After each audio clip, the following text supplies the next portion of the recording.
जय हिंद प्यारे साथियों, आप सभी का एक बार फिर से स्वागत है जीके मिलेनियर्स में।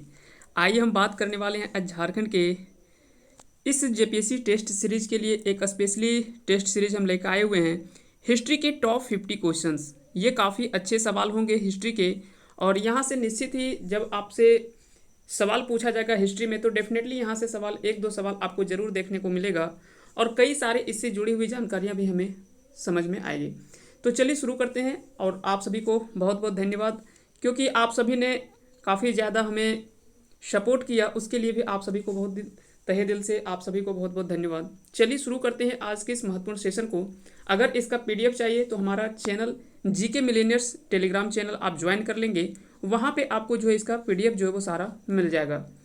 तो और साथ ही साथ अगर वीडियो अच्छा लगे तो इस वीडियो को लाइक कर दीजिएगा, और चैनल पे अगर नए हैं तो चैनल को सब्सक्राइब कर दें और बेल आइकन को प्रेस कर दें, ताकि इसी तरह का वीडियो जब हम लेकर आएंगे तो उसका नोटिफिकेशन आपके पास चला जाएगा और आप आसानी से वहाँ से सारे वीडियो देख सकेंगे। तो चलिए शुरू करते हैं आज के इस महत्वपूर्ण सेशन को। आज का पहला सवाल है कि रंजीत सिंह किस सिख मिसल के संबंध रखते हैं। तो रंजीत सिंह का संबंध जो था वो किस मिसल से था। हम जानते हैं कि सिख में कई सारे अलग अलग मिसल बटा हुआ था, चाहे सुकरचकिया मिसल हो, अहलुवालिया मिसल हो, और भी कई सारे अलग भंगी मिसल है, और भी कई सारे अलग अलग मिसलों में बटा हुआ था। तो अगर बात करें रंजीत सिंह का, तो रंजीत सिंह का संबंध जो था वो सुकरचकिया मिसल से संबंध था। तो इसका राइट आंसर है ऑप्शन बी, यानी सुकरचकिया मिसल से। अगला सवाल है, कौन सा सम्राट मयूर सिंहासन पर बैठा था। कौन सा सम्राट मयूर सिंहासन पर बैठा था। इनमें से बताना कि हालांकि मयूर सिंहासन पर तो कई सारे शासक बैठे थे, लेकिन यहाँ पे ऑप्शन के अकॉर्डिंग आपको सेलेक्ट करना है कि इस 4 ऑप्शन में वैसा कौन सा ऐसा अंतिम सम्राट माना जाता है जो कि मयूर सिंहासन पर बैठा था। तो वह अंतिम सम्राट आपको बताना है कि अंतिम सम्राट जो कि मयूर सिंहासन पर बैठा था। तो इसका राइट आंसर है ऑप्शन सी, यानी मोहम्मद शाह। मोहम्मद शाह इसका सही आंसर हो जाएगा। अब यहाँ से एक सवाल यहाँ से बनता है, वो है सैयद बंधु। यहाँ से एक सवाल पूछा जाता है कि सैयद बंधु, जिसे किंग मेकर या तो फिर किंग मेकर कहा जाता था, सैयद बंधु, इनके बारे में इनको माना जाता है कि ये ऐसे दो भाई थे जो कि कह सकते हैं कि किसी भी राजा को ये सक्षम थे बनाने के लिए कि उसे वो राजा बना देते थे। चाहे वो राजा बना भी देते थे और चाहे वो तो राजा से के पद से उतार भी देते थे। तो ये इनके पास उस समय के काल में अगर बात करें तो वो काफ़ी ये ताकतवर थे। तो यहाँ से एक सवाल पूछा जाता है कि सैयद बंधुओं का अंत जो है वो किसने किया था, यानी इनको जो है वो मार करके जो इनका ताकत था उसको जो है वो हमेशा के लिए समाप्त कर दिया था। तो उसके बारे में आपको कमेंट करके बताना है कि सैयद बंधुओं का अंत किसके द्वारा किया गया था। देखते हैं कितने लोगों को इसका सवाल का आंसर आप सभी को पता है। तो चलिए आगे चलते हैं। आज का अगला सवाल है कि 1857 की क्रांति कहाँ हुई थी। 1857 की क्रांति अगर बात करें तो उत्तर प्रदेश के मेरठ से शुरुआत होती है। मेरठ से इसकी शुरुआत होती है, तो इसका राइट आंसर है ऑप्शन सी। आगे चलते हैं। अगला सवाल है कि पहला टेलीग्राफ लाइन लॉर्ड डलहौजी द्वारा 1853 में किसके बीच शुरू की गई थी। तो पहला टेलीग्राफ लाइन जो वो शुरुआत जो हुआ था वो लॉर्ड डलहौजी के शासनकाल में हुआ था। कब हुआ था, तो 1853 में। अब यहाँ से पूछा जा रहा है कि किन 2 स्थानों के बीच में इसकी शुरुआत जो है वो हुई थी। तो इसका राइट आंसर है ऑप्शन डी, यानी कलकत्ता और आगरा के बीच में। इसका सही आंसर है ऑप्शन डी, कलकत्ता और आगरा के बीच में पहला टेलीग्राफ लाइन लॉर्ड डलहौजी द्वारा 1853 में इसकी शुरुआत की गई थी। अगला सवाल है कि अवध का अंतिम नवाब कौन था। अवध का अंतिम नवाब कौन था। तो इसका राइट आंसर हो जाएगा ऑप्शन ए, वाजिद अली खां।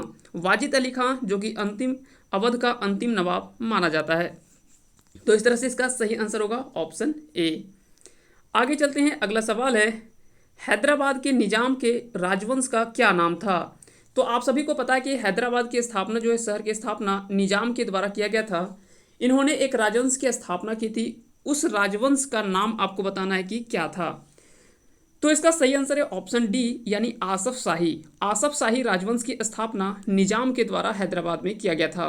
तो यहाँ से हो सकता है कि इसके राजवंश के बारे में आपसे पूछा जा सकता है कि राजवंश का नाम क्या था। तो इसका सही आंसर है आसफ शाही, यानी ऑप्शन डी इसका सही आंसर हो जाएगा। आगे चलते हैं। अगला सवाल है कि प्रसिद्ध उत्तर मेरूर शिलालेख किसके शासनकाल से संबंधित है। तो उत्तर मेरूर शिलालेख, उत्तर मेरूर शिलालेख की अगर बात करें तो यह किससे संबंधित है? तो इसका सही आंसर है ऑप्शन ए, परांतक प्रथम। परांतक प्रथम इसका सही आंसर हो जाएगा ऑप्शन ए, क्योंकि प्रसिद्ध उत्तर मेरूर शिलालेख जो है इन्हीं के शासनकाल में, ये कह सकते हैं कि इन्हीं के शासनकाल से संबंधित है परांतक प्रथम। आपको बताना कि परांतक प्रथम किस वंश से संबंधित शासक माना जाता है, किस वंश से संबंधित शासक माना जाता है। आगे चलते हैं, अगला सवाल है कि निम्न में से कौन सी लड़ाई के फलस्वरूप हुमायूं भारत के शेरशाह द्वारा निर्वासित किया गया। यानी कह सकते हैं कि वो कौन सा ऐसा युद्ध था जिसके फलस्वरूप हुमायूं जो है भारत के शेरशाह द्वारा निर्वासित किया गया था, यानी उनसे हार हो जाती है। तो इसका राइट आंसर है ऑप्शन ए, यानी बिलग्राम की लड़ाई। बिलग्राम की लड़ाई से ही कह सकते हैं कि हुमायूं जो है वो शेरशाह के द्वारा निर्वासित किया गया था। तो इसका सही आंसर है ऑप्शन ए। अगला सवाल है कि गुरु नानक का जन्म कौन सा स्थान पे हुआ था। गुरु नानक का जन्म स्थान कौन सा है? तो गुरु नानक का जन्म 1469 ईस्वी में तलवंडी नामक स्थान पर इनका जन्म होता है। तो इसका राइट आंसर है ऑप्शन डी, यानी तलवंडी में।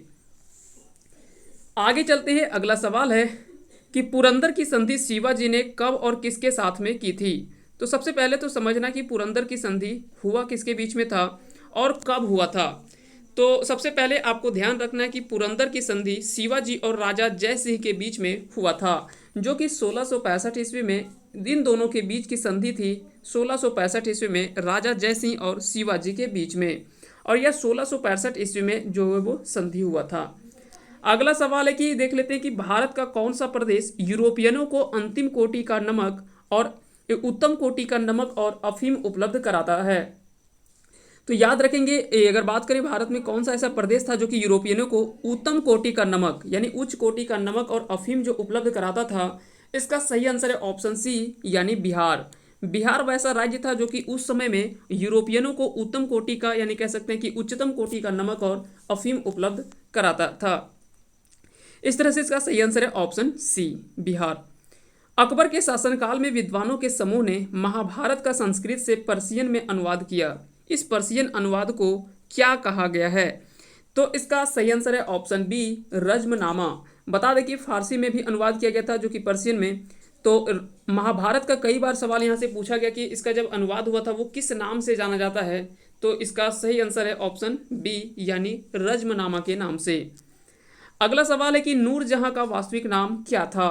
नूरजहां का वास्तविक नाम क्या था? तो इसका सही आंसर है ऑप्शन सी, मेहरुनिसा। मेहरुनिसा के नाम से ही प्रसिद्ध था नूरजहां का, जो कि वास्तविक नाम था मेहरुनिसा।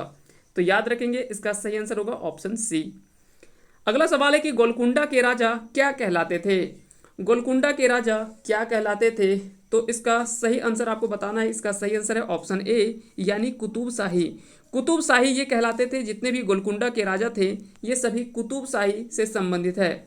अब यहाँ से एक चीज़ पूछा जा सकता है कि कुतुब शाही वंश की स्थापना किसके द्वारा किया गया था, और साथ ही साथ कुली कुतुब शाह, इनका भी इनके बारे में भी आपको ध्यान रखना है। साथ ही साथ निजाम शाही, और अभी थोड़ी देर पहले हमने बताया कि हैदराबाद के निजाम ने एक अपनी वंश का स्थापना किया था।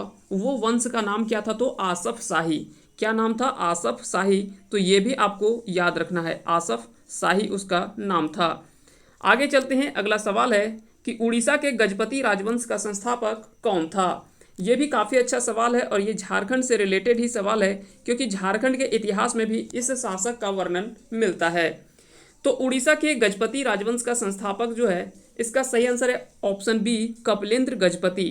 कपिलेंद्र गजपति ये गजपति वंश के संस्थापक माने जाते हैं। उड़ीसा के गजपति राजवंश का संस्थापक था कपिलेंद्र गजपति, जिन्होंने झारखंड के इतिहास में भी इन्होंने झारखंड में प्रवेश भी किया था और अपनी कुछ सेनाओं को भी झारखंड में भेजा था।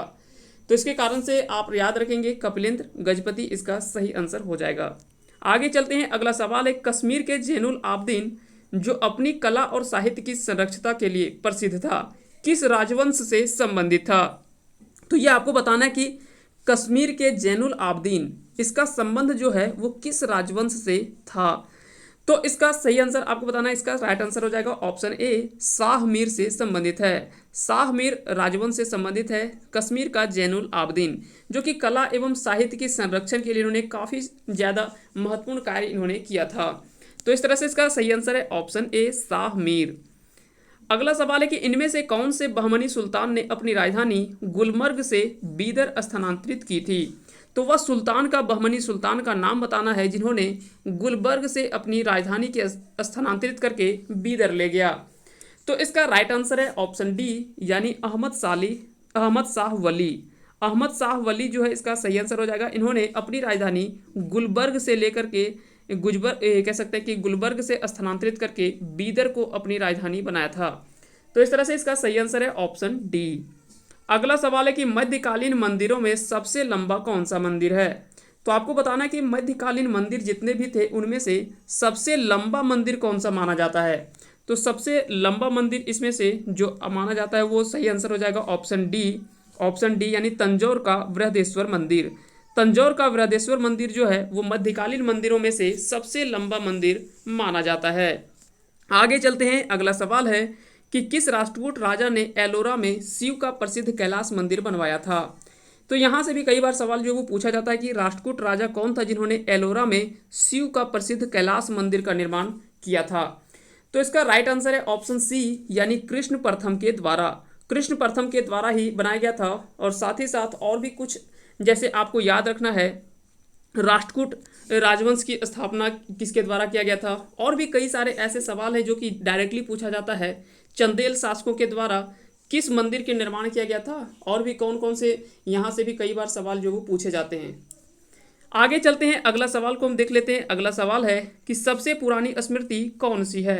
तो सबसे पुरानी स्मृति की अगर बात करें तो मनु स्मृति को माना जाता है जो कि सबसे पुरानी स्मृति मानी जाती है। अगला सवाल है कि इनमें से कौन सा जैन दर्शन से संबंध नहीं रखता। तो आपको बताना है कि इनमें से कौन सा ऐसा है जो कि जैन दर्शन से संबंध नहीं रखता है। तो इसका राइट आंसर है ऑप्शन बी नयावाद। क्योंकि जानते हैं कि स्यादवाद, अनेकांतवाद और थेरवाद ये तो जैन से संबंधित है, जबकि नयावाद जो है यह कह सकते हैं कि जैन धर्म से संबंधित या जैन दर्शन से संबंधित नहीं है। तो इसका राइट आंसर है ऑप्शन बी। अगला सवाल है किसने सबसे पहले ब्राह्मणों को भूमि उपहार की रीति शुरू की थी। तो इसका राइट आंसर है ऑप्शन ए यानी सातवाहनों ने ही सबसे पहले ब्राह्मणों को भूमि उपहार देने की रीति जो है इसकी शुरुआत की थी। और साथ ही साथ सातवाहन से इंपॉर्टेंट एक फैक्ट आपको याद रखना है कि इन्होंने शीशे की सिक्का जो है शीशे का सिक्का यानी सीसा का सिक्का का प्रचलन जो है सर्वप्रथम इन्हीं के द्वारा चलाया गया था। सीसा का सिक्का का प्रचलन जो है इन्होंने के द्वारा सातवाहनों के द्वारा ही शुरुआत की गई थी। और साथ ही साथ अगर पूछा जाए सोने के सिक्के सर्वप्रथम किसने शुरुआत की थी तो हिंद यूनानियों के द्वारा, इंडो आर्यन के द्वारा। सबसे अधिक सोने के सिक्के किसने जारी किए थे तो गुप्त शासकों के द्वारा। और सबसे शुद्ध सोने के सिक्के कनिष्क के शासनकाल में इसकी शुरुआत हुई थी। आगे चलते हैं। अगला सवाल है कि भारत में सोने का सिक्का सर्वप्रथम किसने जारी किए। तो इंडो ग्रीक इसका राइट आंसर होगा। सोने के सर्वप्रथम सिक्के जो जारी किया गया था भारत में वो इंडो ग्रीक के द्वारा हिंद यूनानियों के द्वारा। हो सकता है कि यहाँ पे हिंद यूनानी इस तरह के भी आपको ऑप्शन मिल जाएगा। तो हिंद यूनानियों के द्वारा ही इसकी शुरुआत जो है वो की गई थी। हिंद यूनानियों के द्वारा सर्वप्रथम सोने के सिक्के जारी किए थे।